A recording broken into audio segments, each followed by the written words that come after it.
They're 3-1. They've been outscored 98-96, but they are 3-1. And here's the interesting part: they got the Browns and then Jake Browning and the Bengals in a 5-day stretch after this bye. Leading in, they could be 5-1 heading in to a game against the Packers. That could be potentially where they stand. I want your initial take, though, on what you've seen through these first 4 games with what this Steelers offense identity is. So let me ask you, though, before I answer, what are you really looking for? Because I feel like this is a little bit of a trap question as you snicker, like you know something I don't know. No, I just think it was one of the things we were all so curious about. As Aaron Rodgers was weighing his options, more or less, but he was talking to Mike T the whole time, right? And Arthur Smith was working on a specific offensive philosophy for Aaron this entire time. Because they knew they were going to get him. No. They were working on a philosophy for Aaron because the 2 quarterbacks they were dealing with prior, being Justin Fields and Russell Wilson, is what? Dramatically different. The way they look at the field, how they break down the coverage, what they see. Do they sit in a pocket long enough to go through all the progressions? No quarterback goes through every single progression every single time. So I'm not saying that. But there are times where you have to go through progressions and have to give and see a certain look to the defense, whether it's an RPO game, making sure you follow with the RPO and then get your eyes up and then go to the left or to the right, wherever is designated for the ball to be placed. However, the pre-snap and during the snap responsibilities by the quarterback is paramount. Very much so. And I think the flexibility of Arthur Smith shouldn't be underscored here. He's a guy who's worked with a lot of different quarterbacks, right? And Marcus Mariota, Justin Fields. Ryan Tannehill. Matt Ryan. Then you go with when he was in Atlanta. You have Marcus Mariota again, Desmond Ridder. So he's had to deal with a lot of different quarterbacks, and not all quarterbacks are made the same. They're not all difficult. They're not all easy. However, they all do come with their set of problems or deficiencies, just like every human being has, where no one's perfect. Exactly right. And I talked to a coach that actually was in Green Bay with LaFleur and was like, I could see this marriage actually working really well because, remember, LaFleur was with Arthur in Tennessee.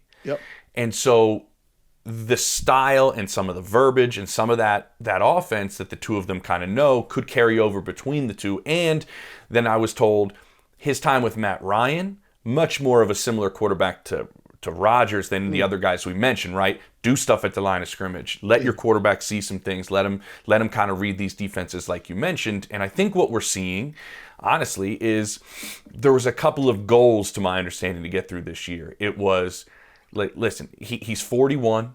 We've seen him get banged up. We've seen him, play well by the end of last season. Honestly, a lot of people around the league I talked to thought he was playing well by the end of last season, but we got to have him healthy by the end of the year. We got to get the ball out of his hands, and we got to make sure we can try to run the ball efficiently and try to play to some of the other strengths that we have within our personnel. So to me, what stands out so far is they're just not going downfield at all.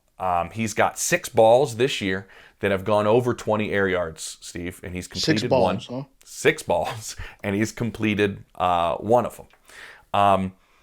Let's get to the downfield, I guess, aspect right now, and see what's working, what's not working in that space. Well, let's go back though in this play and look at what's going on, right? So it looks like a clean pocket, but watch when Aaron Rodgers delivers the football and how his body is. Well, first of all, he's going underneath. Now, could he go deep? Yes, but meaning for you to go deep, you have to set your feet, be able to follow through. Can you tell? Is he able to set his feet and follow through? No, but he doesn't. Most of his career, he hasn't had to. Exactly. But yeah. He still also think about it. He is go back. Look how he's falling backwards. Or he has his feet set originally. He's falling back, but he's still at 41. Has the arm strength. He really does. To get the ball 20 plus yards down the field, even though it's not on target. Man, we've seen this by some other people. Mm-hmm. That ball's deflected or that ball is whimpering, barely past the line of scrimmage, and then they're looking at, hey, that's intentional grounding because he wasn't outside the tackle box. Yep.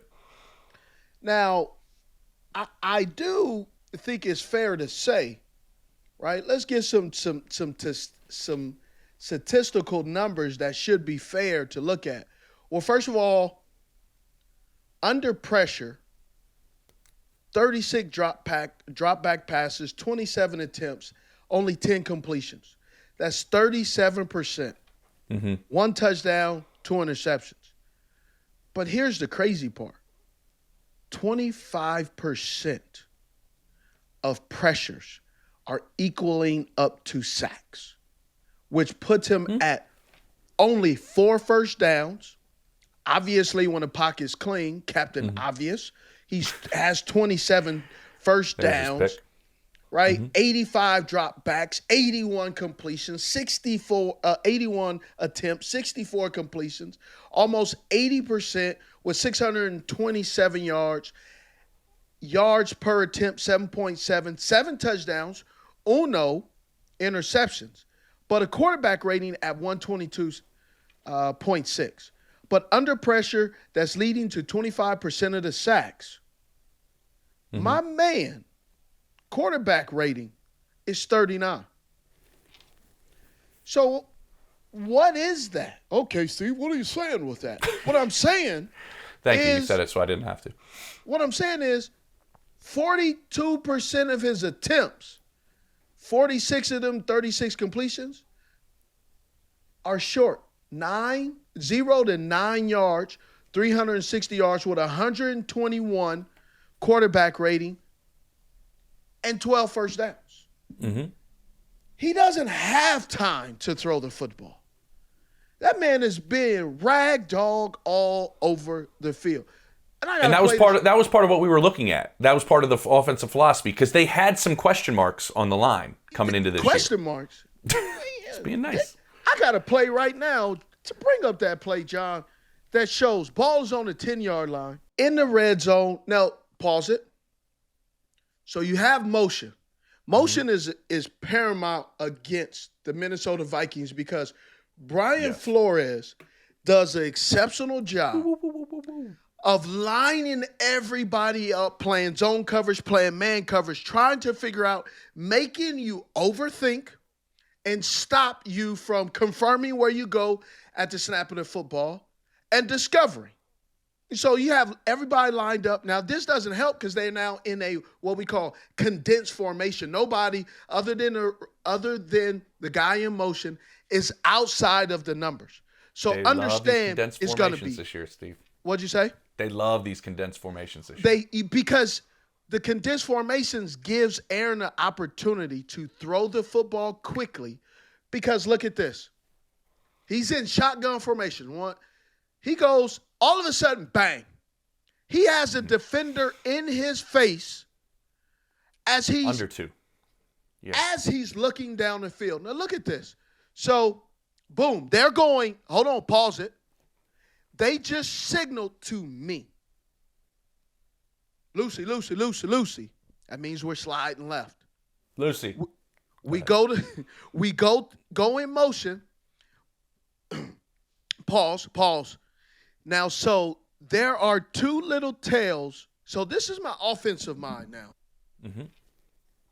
This is where I get down, right? This is where I play some football. All right. So when you go back, 73, I think that's the lineman with the long hair. You got the D tackle on the end. Look at the end, this wide technique. However, you also have over 80 over Washington, the big offensive lineman who's 300 and some pounds, they do a really good job of adding him into the mix, and he's an outstanding blocker. Some people believe that he just needs to call it a day and start playing tackle because of how nice of a blocker he really is. They go jumbo a lot. Yep. Right? So you got the nickel who's outside of his weight class. So he's looking like he's going to blitz. Then you have the wide end on the right side. So right now in the box, you have 1, 2, 3, 4. 66, you can't see him. There's somebody right there. 1, 2, 3, 4, 5, 6 slash the middle linebacker. That's 7 people in the box with 1, 2, 3, 4, 5 and 81 right there. So that's 6 people. Now, 7 versus 6, who's going to win? You love to play that numbers game. Okay. Hopefully so. Oh, go back. You remember I said they was at the end and the nose over 73? If you go backwards, they had a little conversation. Look, see how they look at each other?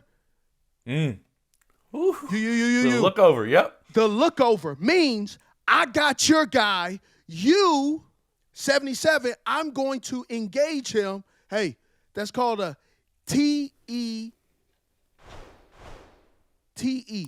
That means they're switched. Tackle and end. Watch him. Go.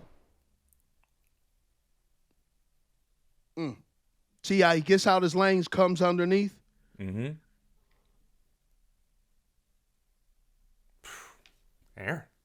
Ragdoll. And that has to do with understanding. Now, I said TE, but it was ET stunt where the end goes in, bang, they go underneath. My point is that Aaron Rodgers doesn't have enough time to throw the ball deep.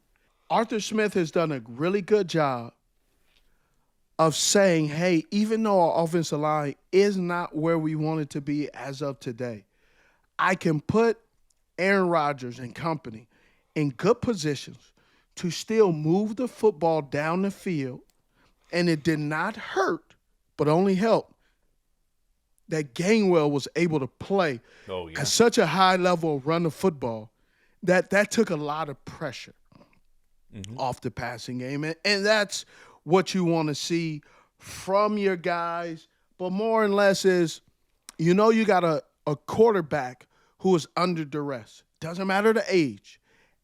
All quarterbacks get a little antsy. I don't care how many Super Bowls you have. I don't care how much, patience you say you have in front of the camera. Joe Flacco is known for being Joe Cool.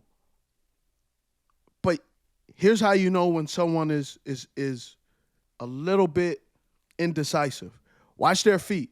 Are their feet here or right? Oh, are they doing that? Music. And if you go back, you can see Aaron.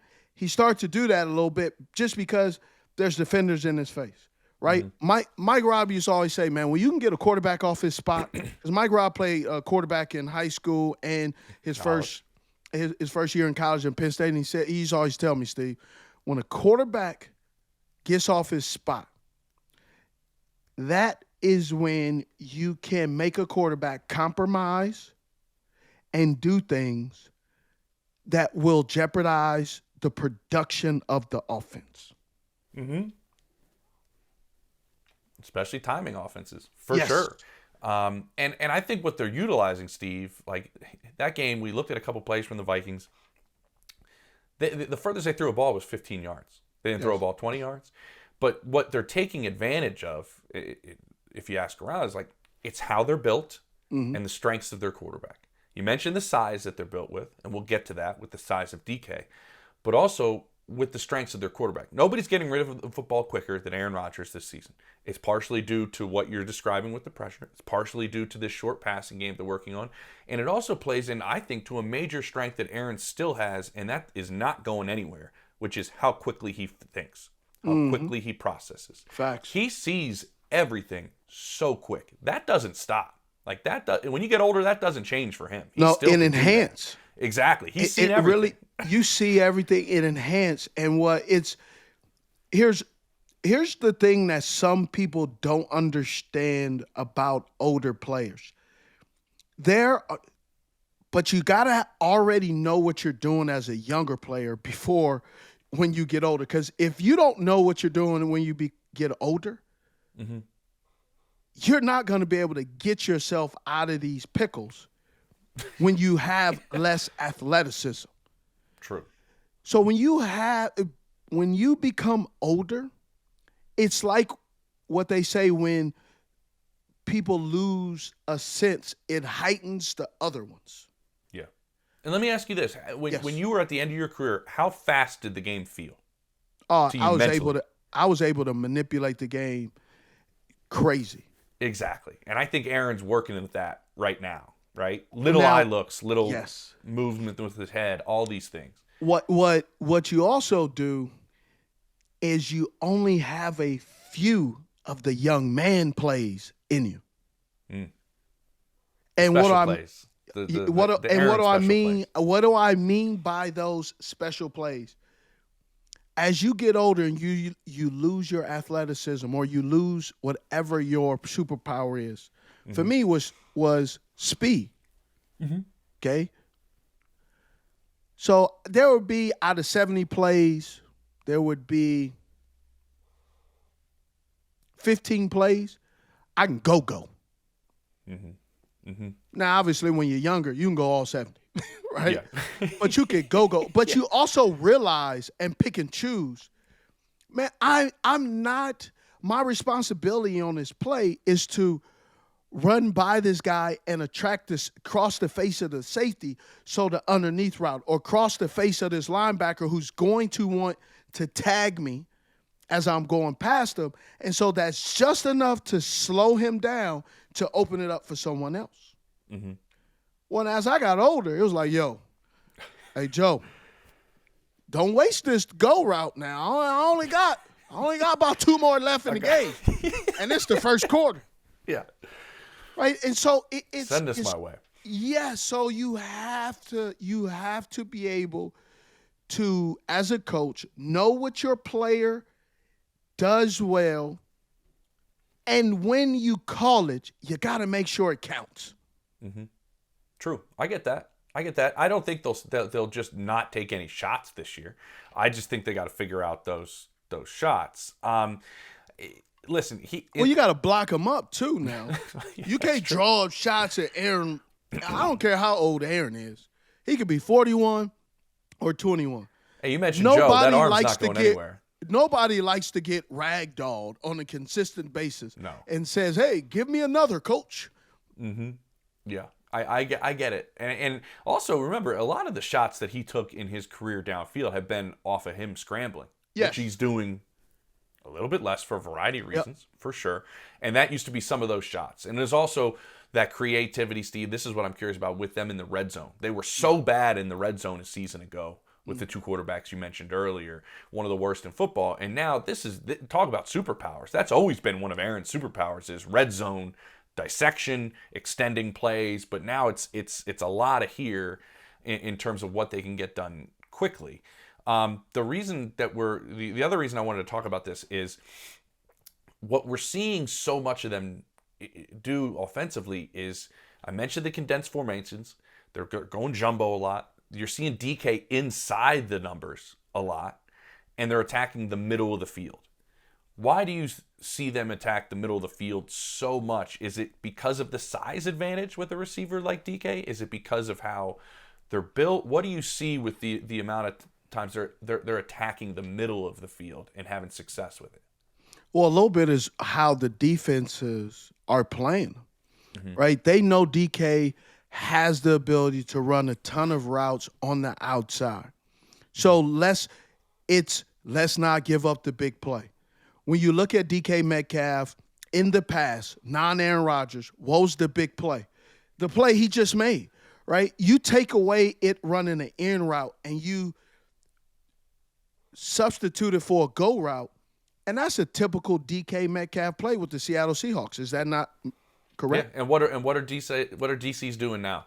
Give them the inside. Like, just Yes. do not get beat on the go. All these quick throws that we're seeing, are they just magnified because of DK's size? Like, with his ability to just put his head down and go downfield with his size on a lot of these quick throws, they're double the yardage of what most receivers would get, right? Just because he's falling forward and he's taking somebody with him. DK knows where he needs to be, and he's worked with his quarterback enough. And they had a lot of work in the offseason to kind of fill each other out to see. Chemistry is extremely important with the wide receiver, between the wide receiver and the quarterback. And why the chemistry is so important has a little bit to do with knowing what each other is thinking without talking. Because the quarterback is under center or directing or giving the Mike linebacker the responsibility. So they say, it's a lot of dummy calls. Yes, it's a lot of dummy calls because he's also trying to see and figure out. Arthur Smith is doing a good job of some kind of shift in motion that gives an indication on man or zone. How are they going to handle this? And all of a sudden, now you know what's going on, and the corner who's covering a wide receiver does something that benefits the wide receiver that he likes. And they already know what play they're running. Defense doesn't. So now they have a audible or the conversations of, hey, when this guy is like this and when this guy is sitting inside and I got a slant, man, why are you going to make it more difficult for me? Because I got to cross his face. You got an RPO.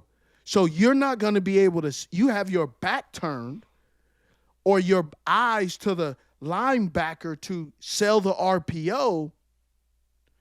Man, hey, he's lined up inside. I got this quick slant or I got a slant or underneath route. Hey, let's switch it up. Yeah. Aaron's not even taking a step. Yeah, give me the go. And sometimes they'll tell a running back, hey, we're not even doing an RPO. We're throwing it deep right now.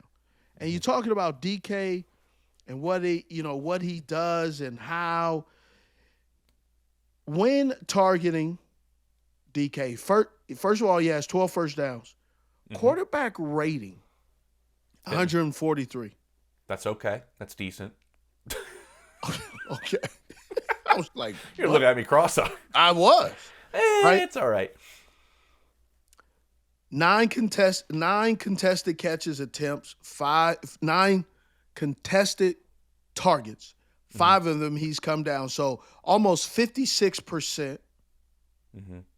Right? 2 missed tackles, which DK doesn't force missed tackles. He just runs the defender over. Yeah. Right? Yeah. But here's what's a little bit that you can say. Think about this. Average depth of target for DK right now is 7.5 yards.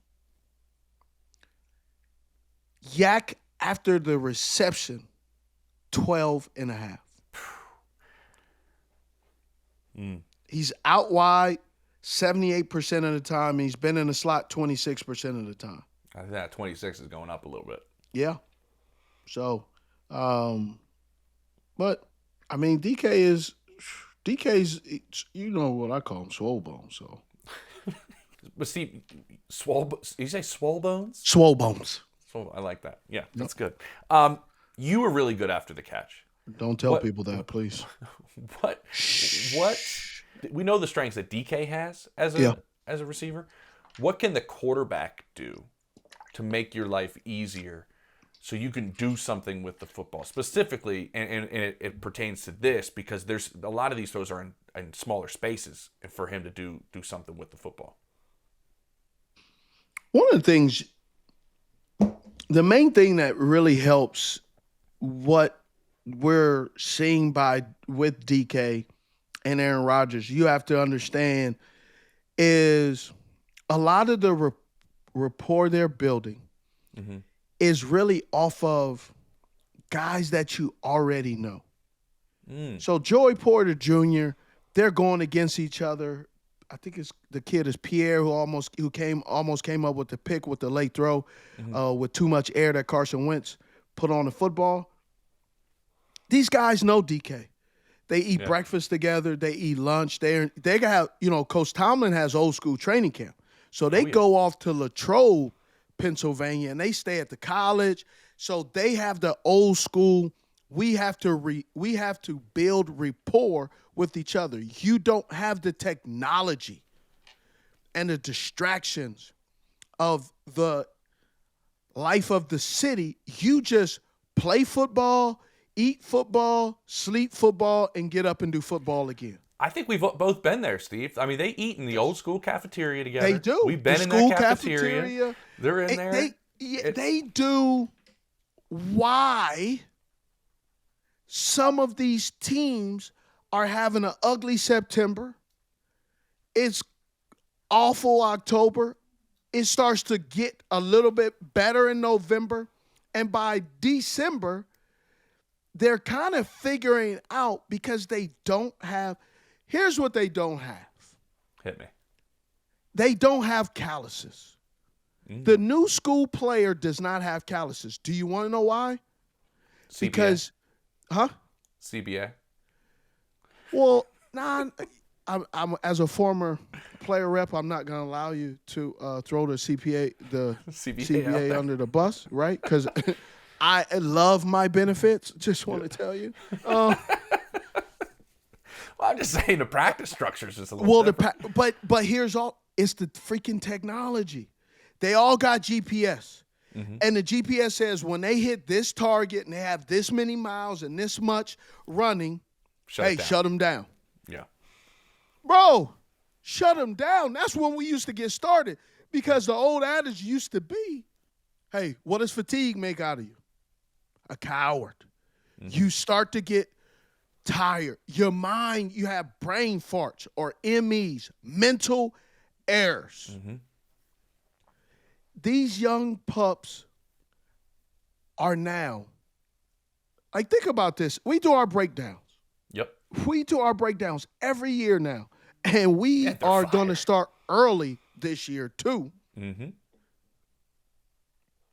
There are some kids who are right now going to be 7th-round draft picks, 5th-round draft picks that are playing college football right now, making $500,000 and doesn't even know how to beat press coverage.